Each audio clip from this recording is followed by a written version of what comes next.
got a corn head here. No combine. Oh, wait. What do we have here? Some assembly required. Needs a ladder and duals, but they sold me one of those IKEA kits.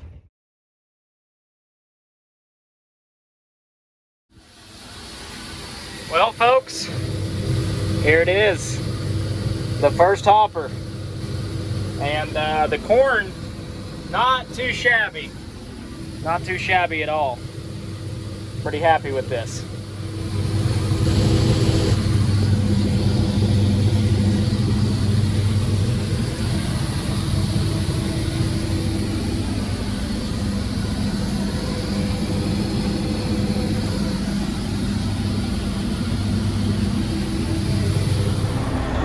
Musical trucks.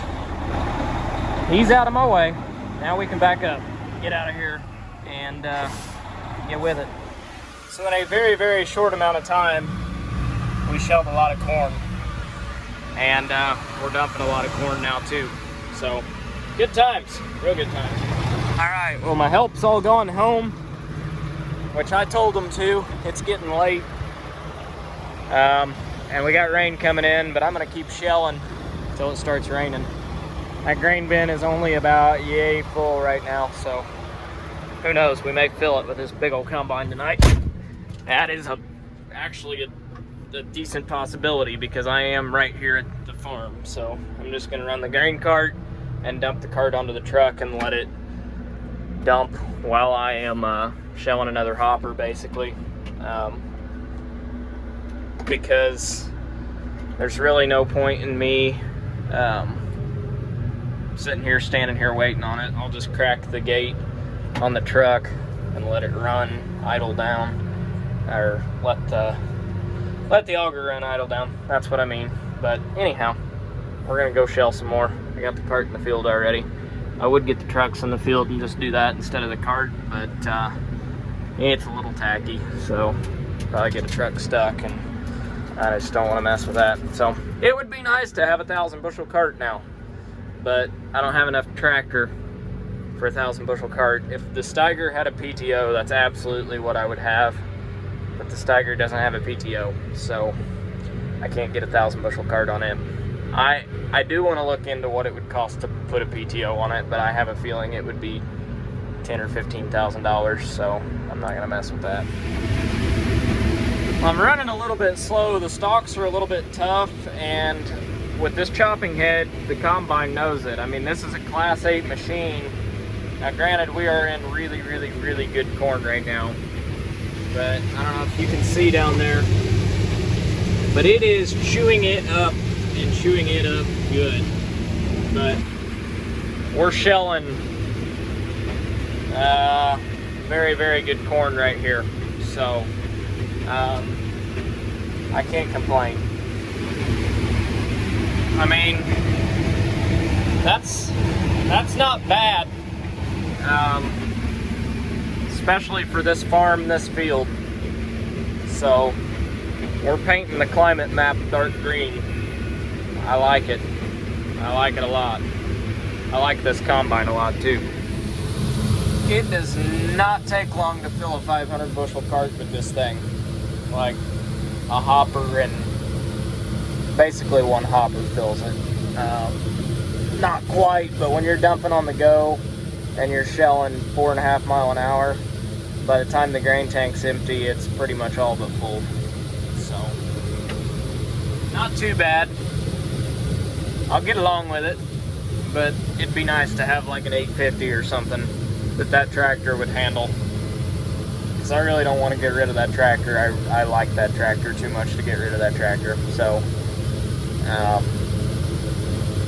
I don't know. That's the only option I've got for a grain cart tractor right now, though. And it's not ideal for that. It's a great planter tractor, and it's a great tractor for a lot of other stuff. But it's not a great cart tractor. It's got the power, but traction and weight, as well as the drawbar, which I'm pretty sure you can put an MX and a newer style Magnum drawbar on those, which I would like to do. Especially if I did put a bigger cart on it, I would definitely do that. But I don't know. We'll see.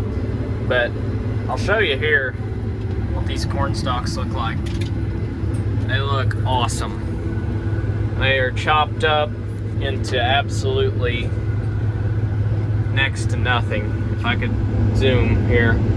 That's all that's left of them. So it's definitely pulling a little more power to do it. Definitely going through some fuel to do it, but I'm really happy with the job that it did, and I probably won't work these at all. There's really just no reason to at this point, so I don't know, we'll see. But I'm gonna finish up this little patch here, and well, we got several more acres in this field, so plenty to go. So there you have it. Chopping corn head, VT'd with no chopping corn head. And then we're gonna do, I'm gonna VT this over here that's been chopped. And then over there where this stops, I'm gonna have a third strip that is just corn stalks left standing. And I'm gonna see if there's any difference in emergence next spring in soybeans. Just no tilling into it. Well, I guess tillage has been done, but I don't know. I'm really starting to wonder if it's worth doing a pass of tillage whatsoever. So we're gonna tarp the cart because it's supposed to rain. It's still full, but I don't have a ride to bring it home and all that jazz. So we're just gonna tarp it and leave it in the field tonight. Been sitting here eating a Slim Jim or two and a little Debbie cake, listening to the good stuff, procrastinating climbing up both of those grain bins to shut the lids. Tell you what, I'm a little exhausted right now, but we may as well go get it over with. So at least they're not big bins. It's not too much climbing. But if I do ever get some bins built here, which I'd love to, I am not putting ladders on them. I'm putting stairs on them. And my 60-year-old self will thank me for it if I live that long, which some days is questionable, especially the way my legs feel right now. Anyhow, let's get to climbing. Good morning. The view looks a little different this morning.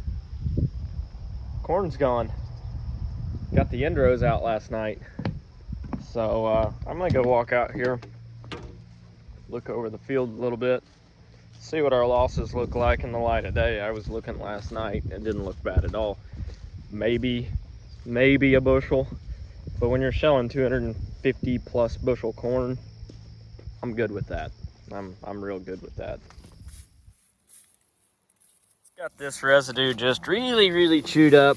I see one kernel here, but I mean, there's two more. So there's 3, 4, 5, 6, 7, 8. But that's in about 2 square feet, 8 kernels. I forget how many kernels is in a bushel. Let me look. Okay, so that would be about 4 bushel loss. But in 250 bushel corn, that's still not very much. That's like 2%, maybe. No, 250 bushel corn, that'd be, yeah. Math is hard sometimes. Oh, hey, good morning. Oh, and hey, good morning to you too.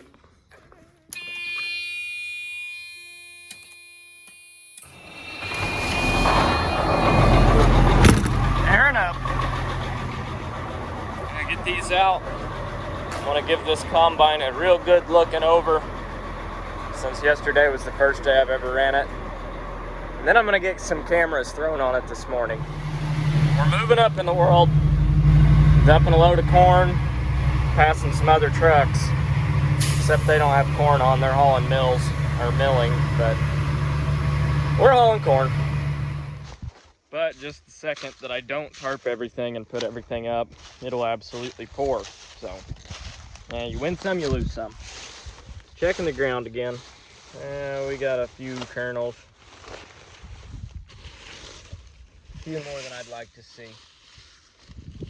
So we'll turn our tornado speed down a little bit on the combine. Turn the fan speed down. Maybe open the sieves up a little more, I don't know. Not bad, but it ain't good. Seeing like in a square foot here, about 3 bushel loss, but it's also 250 to 280 bushel corn. So really that's still not a large percentage, but it's $5, or hell, this is sold for $6. So you really don't want to leave it out here if you can maybe not leave it out here, but you're always going to have some. Dumping. Need to clean the window. And I need to put fuel in this tractor sometime soon too. And I need to adjust that mirror.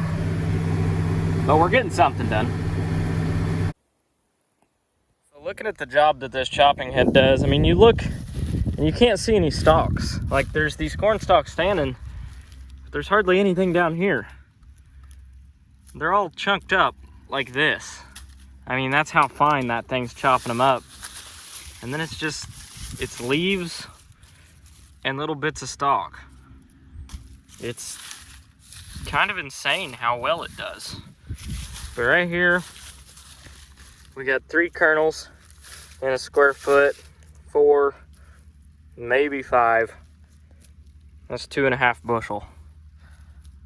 2.5 bushel at 250 bushel corn. It's 1% loss. But I still don't like seeing it on the ground. Pretty sure most of it is head loss, because I'm not really seeing any on top. It's all kind of underneath the fodder, and you can tell it's kind of before the chopper went through it. So I don't really think that it's through the combine that I'm losing it. So I'm going to try and slow the head down a little bit today and see if that makes any difference or not. Calibrating.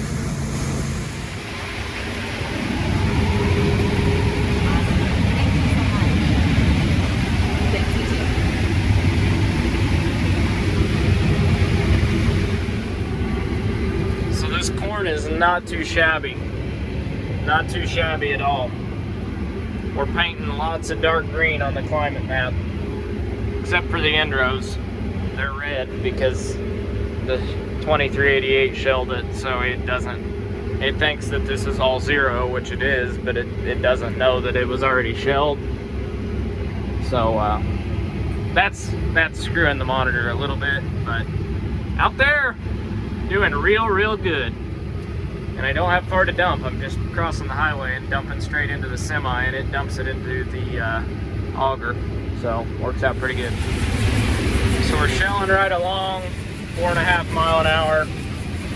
Really good corn. Can't complain.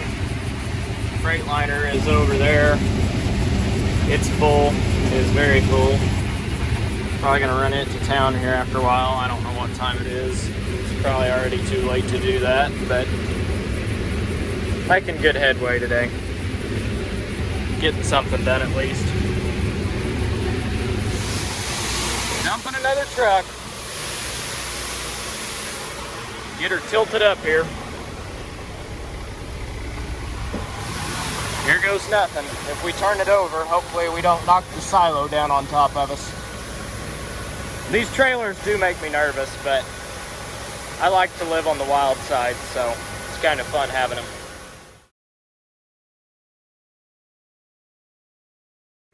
I just got back with a Freightliner, and it's decided to start sprinkling. I don't know if we're going to shell much more tonight or not, but I need to climb this bin and check it because it is probably getting about full. We put quite a bit of corn in it last night and today, and I've hauled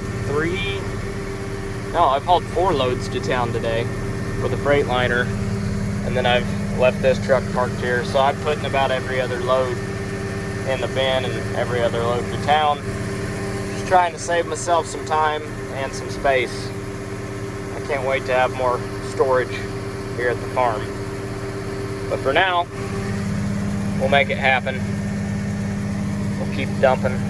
We'll keep the corn flowing, whether it's coming out of the combine or going in the bin or going into my bank account. We'll try and keep the gold flowing. Now that is a perfect sample. None of them are cracked. There's no splits.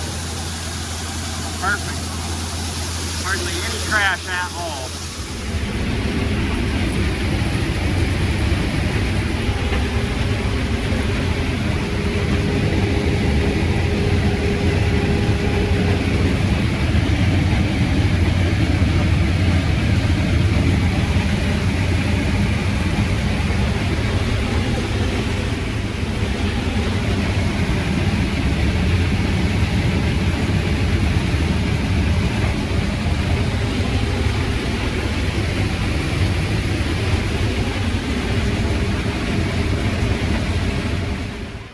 Well, I am my own grain cart driver. The corn is doing so well, I can't make a full round. In fact, I can barely make a full pass. So I've been parking the cart on this end of the field, and I got the Freightliner on the other end of the field, and that's how we're doing things. It's very slow going, but it works. I need a bigger cart. This cart was not meant for a combine this size. But damn it, they don't make you any money whatsoever. The combine does. The cart really doesn't make you any money at all, especially when you don't have anybody to run it. So back to the combine we go. And I didn't even get empty last time. Still quite a bit in there. And it's complaining because I didn't set my parking brake. But back in business. Anyhow, we're full again. So corn is still hanging in there. But this is going to be the final eat for tonight. And call it good.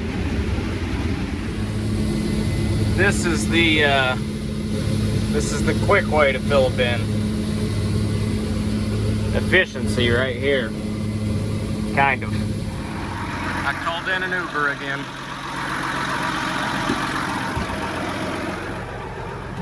£21,000. We're not quite full. But we got something on. Time to go home. Alright, we made it back with that. Now it's time to dump this. Here I put everything up and tarped everything last night. It's kind of pointless. It didn't even rain. Okay, I had more room in here than I thought. That corn's been pretty much trickling in about all day. About half the day today, that auger and that tractor have just been sitting down there running idle down. I've been dumping the combine, just jumping the highway, dumping the combine. And normally when I got back, there was still corn coming into the auger. So it hadn't run empty pretty much all day. It's just been trickling in. So, working all right. Definitely really, really clean corn. None of it's cracked. It's going in right at 17%. So it's perfect. The fans will take that out. So pretty happy with that. Definitely spreading out good. You can tell it's pretty dry. Well, I'd say this is going to be the final eat for the night. I'm pretty tired. It's only 9 o'clock, but I've been hitting it hard several days in a row, so I'd kind of like to go spend some time at home tonight. I've covered quite a bit of ground today for being by myself. We've gone through more bushels than we've gone through acres, that's for sure. It's just really good corn. By myself, it's just a lot to handle. A lot to try and keep the combine going, really, which is a good problem to have, for sure, but it's just kind of slow going.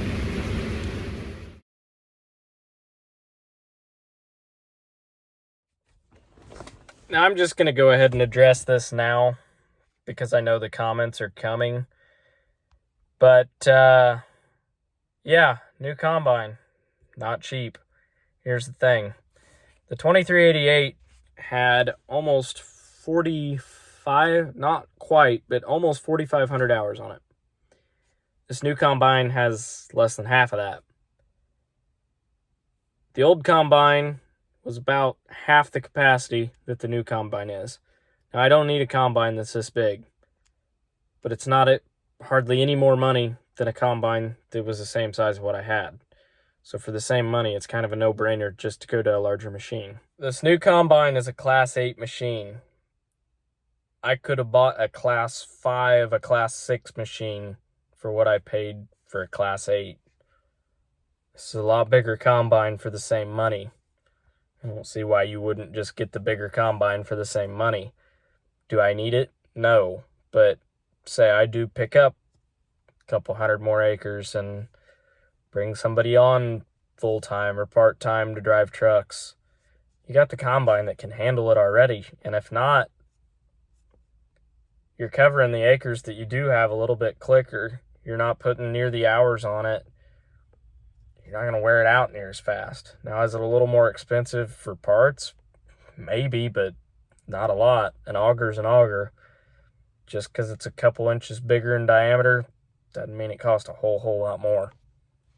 That's why I got a bigger combine. I wasn't looking to trade, but the price was right. Equipment is not a good investment. It depreciates. I don't disagree with that. And people are going to say that. Well, why are you spending all your money on equipment? Seed, chemical, fertilizer, it's way up for next year. And they're right. It is. But you can lock in seed for 1%, 2%, or even 0% interest right now and finance it through the seed company. So why would you finance seed?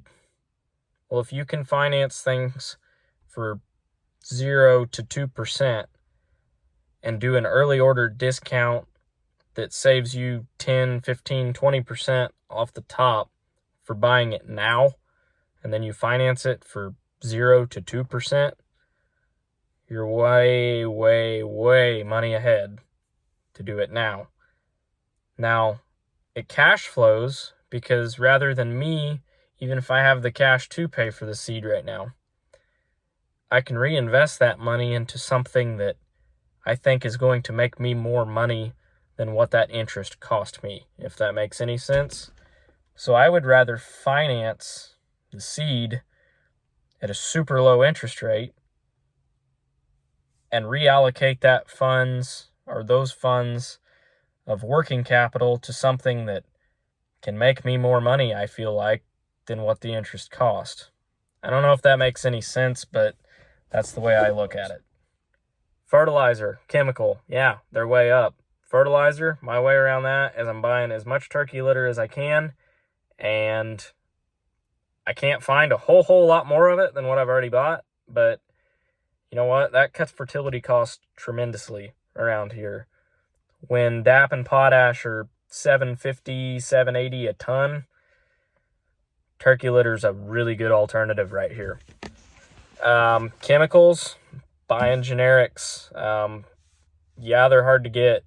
Speak up for them now. Get them paid for now.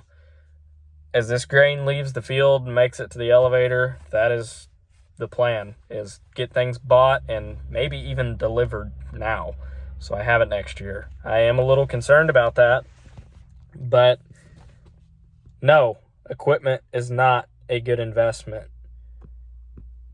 But what's also not a good investment is having a machine that you feel like you're going to start having a lot of big repair bills on, because you never get that money back. And at least with a newer machine, you've got some equity in it, where with an old machine, let's say it's worth $40,000 and you have a $20,000 repair bill, you don't get that $20,000 back. That's gone. Whereas if you spend that $20,000 that you would have put towards repairs towards a new machine, it's still worth a little more money than what your repair bill would have been. Now, don't get me wrong, the 2388, it was a good combine, and it was a pretty reliable combine too. But it was getting up there in the hours, and it was getting a lot of wear parts that were going to need some attention too. This new combine, the wear parts are in pretty good shape. And I'm not saying that you won't have a $20,000 repair on a newer machine too. They all break down no matter the brand, the age, the color. It doesn't matter. They all break down. That's just part of it. But what I'm getting at is this machine is a whole lot newer, a whole lot more updated, and in a whole lot better, I wouldn't say better shape, but the wear parts are in a lot better shape than that other machine. That other machine was going to need augers soon. It was going to need elevator chains and rasp bar, the wear parts on a combine. I mean, this new one doesn't need that. And it doesn't take very long to wrap up a whole lot of money in parts. And don't get me wrong, this new combine does need some things. It's got some wear parts that are getting worn on it. But so did the other one. And dollar for dollar, I felt like this was the right decision to make. Nobody knows my operation as well as the guys looking at the balance sheets, which are me, my accountant, and a banker.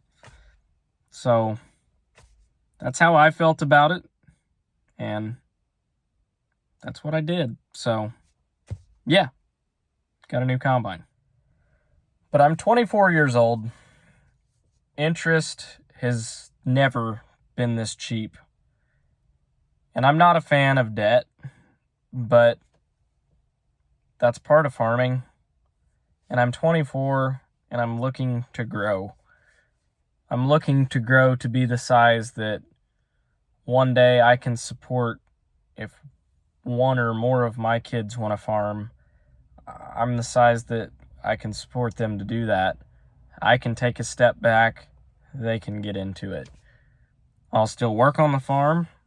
I'll still be on the farm. I will farm until I die, if I can. Hopefully I can. Hopefully I am physically able to. But, you know, I want to build an operation. I'm not out to be the next 10,000 acre farmer. I'm not necessarily even out to be the next 5,000 acre farmer. I'm just out to be a sustainable farmer. I had the conversation with an older farmer once, and he said, "You're just trying to get big." And I said, "Well, no, not really." I said, "But when you were my age, when you were 22 years old, how big of a farm did you have to make ends meet and support a family?" He said, "Well, when I was your age, that was only about 50 to 100 acres. You could make a living."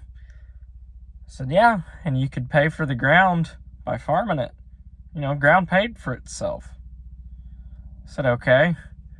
How many acres do you think you'd have to be sustainable now?" And he said, "Well, probably 300 to 500. I said, "Right. You're probably right by that." I said, "So when I'm your age, how many acres do you think that'll be then?" And that's scary to think about for me, because I don't want to be that size, and farming is more and more and more consolidated, where the big get bigger and the small get out, and I don't like that. I don't like that at all. But I'm young, and I'm looking to the future, and I see that's a trend that's probably not going to slow down. I don't like it. I don't really have any desire to be that big, to have that many combines running in a field. I want to do it because I enjoy it and I love it. But at the same time, it is a business. So if you're not growing, you're dying. That's the harsh reality of it, farmer. Everything costs more right now. Seed, chemical, fertilizer. Yeah, I'm selling really good corn at a really good price, but I'm not letting that get to my head. Yeah, I'm spending a lot of money, but I'm also making a lot of money. And I'm looking at everything not dollar for dollar, but as a percentage. Because everything is so inflated right now that you may be making more money, but it's going right back out just as quick. You've got to look at your debt ratio. You've got to look at what's coming in to what's going out. You've got to look at ratios and percentages right now. That's what I'm doing. this year has been extremely lucrative in not just input cost, but grain prices. They are in such a wavy, crazy trend that just is completely unpredictable at this point. And it's a little bit scary, but you know what? That's what keeps us farming. Because if we knew what was going to happen, it'd just be boring, right? So that's my rant. Thanks for watching. Hopefully some of this made sense. I'm sure I'll still get grilled in the comments, but you know what? I'm 24 and I've been farming for 4 years now. So I'm not an expert. So take what I say with a grain of salt. I'm not an expert. I don't claim to be. This is just me trying to explain myself, I guess, which I don't know why. Anyhow, thanks for watching if you made it this far. Make sure to subscribe if you already haven't. Like the video, comment, and all the other YouTube shenanigans, algorithm stuff. So, yeah, thanks for watching. Hope you enjoy probably the first half of the video more than the second, because you don't want to listen to me ramble. And if you do subscribe, there's going to be a lot more videos with this combine. So, yeah, I'm just going to end with that. So, goodbye.